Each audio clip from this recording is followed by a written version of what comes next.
Hi, welcome to the Get Ready with God podcast. My name is Julie Taylor and I am your host, and I am not God. Obviously, I'm not an expert. I'm not even a scriptorian. I'm literally just a girl sitting in front of a microphone, hoping God is real. The Get Ready with God podcast is the daily devotional podcast to help you see divinity in every day. So now I'm going to tell you a quote that my friend told me that she grew up with, and now I don't even remember the context of our conversation. I don't remember why she said this, and I don't remember the meaning behind it. I just wrote down the phrase, so I'm going to tell you what it means to me. Oh, Santa. Santa. We were talking about Santa.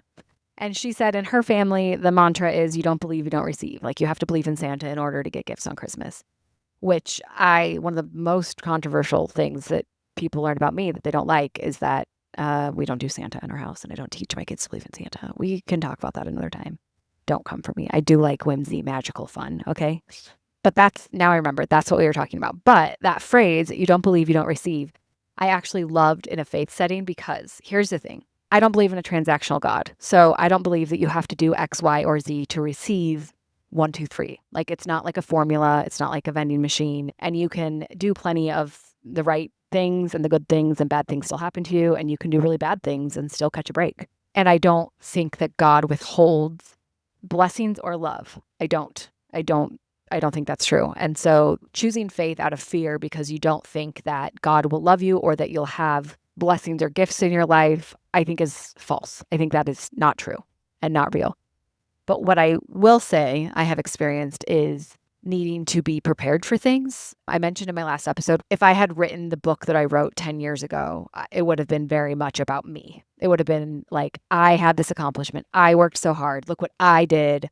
And now I feel like I have matured and developed emotionally, spiritually, to the point where it just feels like something I needed to do. And I don't actually feel a giant sense of like personal accomplishment. And that's just not how I function anymore. I think that I was prepared in so many ways to get to this point now where I'm able to create something and put it out into the world and just do what needs to be done and not get caught up in self-obsession, to be very clear, to be very blunt. And so I can see now where like I look back on things and at the time it felt like an unanswered prayer. And now I can see so clearly how I wasn't ready for that prayer to be answered in the way that I wanted it to be answered. I think I was prepared to lose Simon. I think I was prepared for just a lot of things. And that doesn't make it easier. Well, it might make it easier. It doesn't make it easy. Times in your life when you feel like there's just been a lot of unanswered prayers, you might be being prepared instead, or you might just get an answer that you didn't want. And unfortunately, that's just the path sometimes. But if you don't believe, you don't receive. So I want to be very clear. I don't think you need to believe in God to receive blessings from God or love from God. I genuinely don't. However, one of the gifts of believing is that you acknowledge receiving. And so you might get the gifts and blessings either way, but there is a power in labeling them as a divine gift or a divine intervention or a miracle or God's presence or God's love.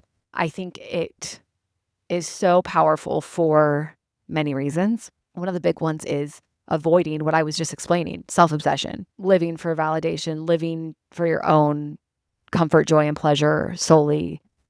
When you don't give divine recognition to the good things in your life, I think it can take you down a road of self-importance and self-obsession that leads to unhappiness and harm.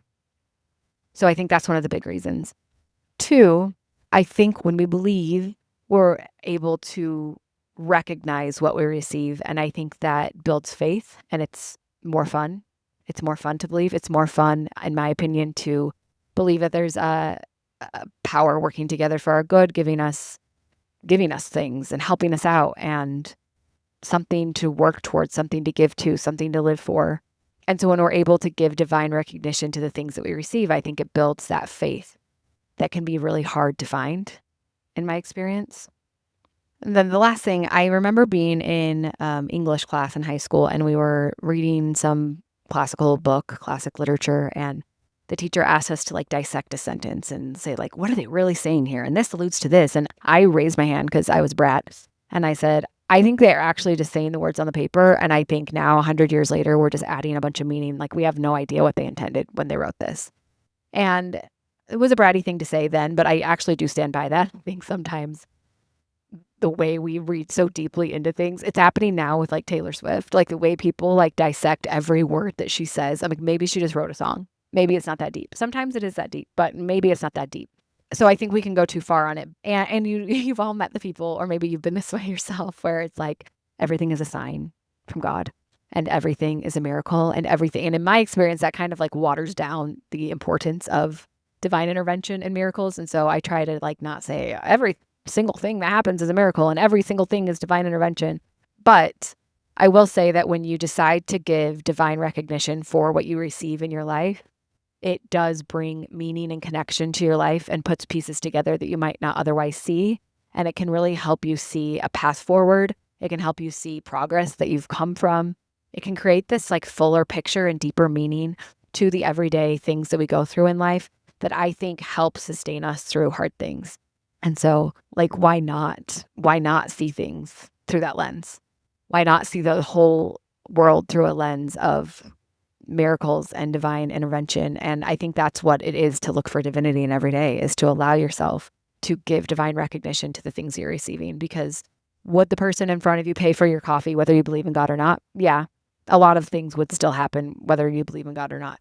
You will still have beautiful, good things happen to you. You'll still have really hard things happen to you, but the meaning that we decide to give it is powerful. It sets our intention. It shapes the lens in which we view the world. And I think it's a more hopeful, more powerful, more meaningful one when we choose to give divine recognition to the things that we receive. And you know what? It protects you from being a freaking jerk, a self-centered jerk. And I think that's worth fighting for. Love you. Bye.